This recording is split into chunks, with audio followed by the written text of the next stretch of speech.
Bienvenue à tous et bonjour à vous. Un remaniement, mais quel véritable changement surtout pour les Français. Au-delà du ballet des étoiles filantes de la Macronie, quel bilan, quelle action. Gabriel Attal, si c'était lui à Matignon, jeunesse, nouveauté, mais que peut-il mettre en avant après juste quelques mois au ministère de l'Éducation nationale? Au moment où les Français attendent un redressement, nous allons nous éloigner ce midi de la communication pour nous intéresser au fond. Alors monsieur Attal, si c'est vous, attention, le plus dur commence.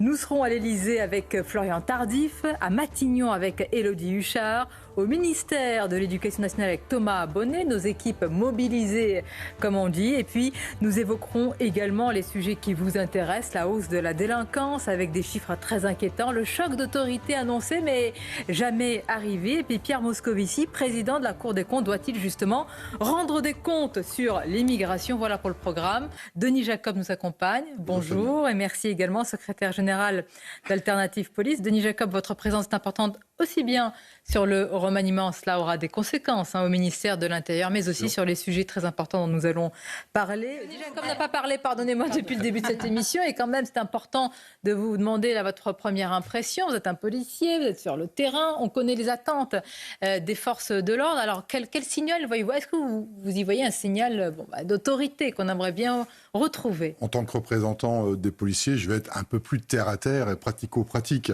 L'arrivée de Gabriel Attal, s'il a autant de détermination dans la rapidité de l'action qu'il a eu à l'Éducation nationale, notamment sur le débat de la baya, ce sera très bien pour nous, à condition que très rapidement, ils mettent en cohérence le travail du ministère de la Justice et du ministère de l'Intérieur pour apporter de véritables réponses à nos concitoyens, bien évidemment en matière de sécurité et de réponse rapide de la justice, mais avant tout aux policiers dans l'exercice de leur mission au quotidien. Ça veut dire un dépoussiérage de la procédure pénale, une mise en adéquation de l'efficacité de la chaîne pénale entre ministère de l'Intérieur et ministère de la Justice, parce qu'aujourd'hui, on le sait, les policiers interpellent des délinquants, des criminels, et la justice met des mois, voire des années, à apporter une réponse, notamment une réponse que l'on doit aux victimes.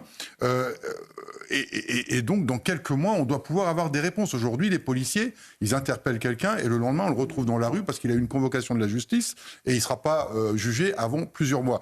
Donc, nous attendons une vraie détermination de Gabriel Attal en tant que Premier ministre à faire en sorte que le ministère de l'Intérieur et le ministère de la Justice tirent dans le même sens. On a l'actuel garde des... Enfin, non, il n'est plus garde des Sceaux pour le moment. En charge des affaires courantes. Éric Tous les ministres sont en charge des affaires courantes. Qui a engagé une réforme de la procédure pénale, mais qui peine à venir, qui prend des mois et des mois.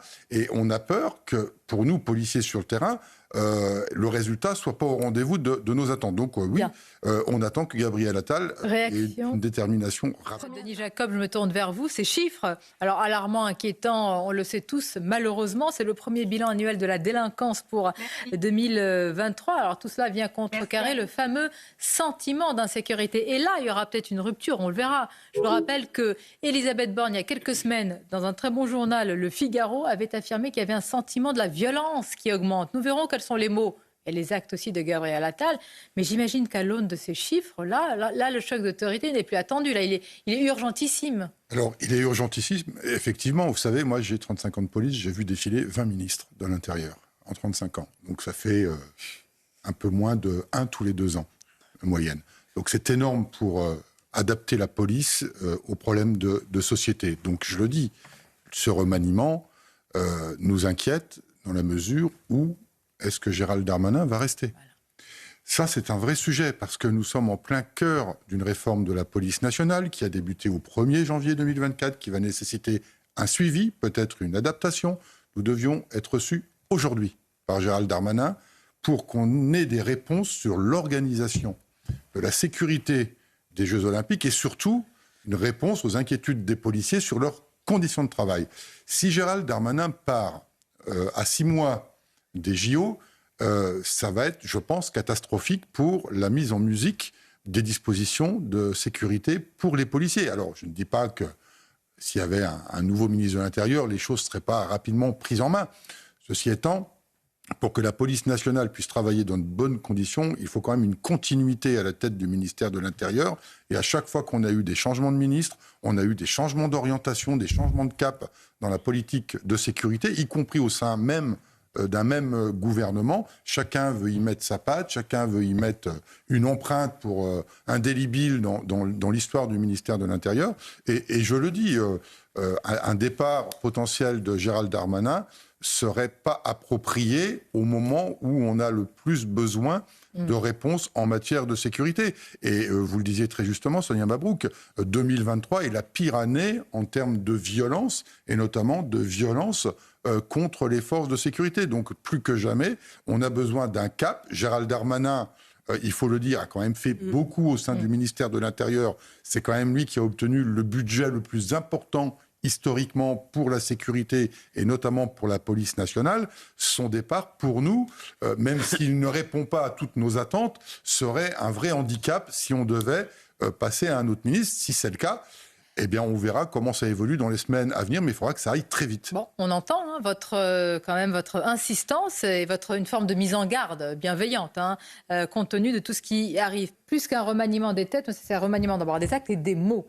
Est-ce qu'il peut y avoir un réarmement politique ? Pour l'avoir souvent interrogé, véritablement et sans aucun, j'essaie d'être la plus objective et lucide, c'est-à-dire il y a quand même, entre l'annonce d'une décision et l'exécution avec Gabriel Attal, c'est rapide. Franchement. Et on ne l'a pas souvent vu, et je ne veux pas du tout brosser dans le sens du poil, mais c'est-à-dire, qu'est-ce qu'il y a ? Il y a eu... c'est rapide. Sur la Baïa, oui, c'est facile d'être rapide. Pardonnez-moi. C'est facile d'être rapide. Non, attendez. Discours d'autorité contre l'islamisme, ça fait longtemps. Oui. Discours de soutien envers les professeurs, ça faisait longtemps. Oui. Discours de fermeté, je sais que vous êtes sensible pour dénoncer tous les coups de canif à la laïcité. Denis Jacob, s'il vous plaît. Je ne suis pas spécialiste de politique. Moi, je suis policier, représentant du personnel, mais je pense quand même qu'il y a une cohérence dans la nomination de Gabriel Attal. Discours de clôture d'Emmanuel Macron au mois de septembre 2021 dans le cadre du Beauvau de la sécurité. Réaffirmation de l'autorité de l'État parce qu'il avait tenu des propos auparavant sur le média brut contre les policiers qui n'avaient pas plu. Beauvau de sécurité, discours de clôture septembre 2021 pour réaffirmer l'autorité de l'État. Un Gérald Darmanin, il faut le dire, met tout en œuvre pour réaffirmer cette autorité de l'État. Aujourd'hui, un Gabriel Attal, Premier ministre, qui depuis quelques mois réaffirme l'autorité de l'État.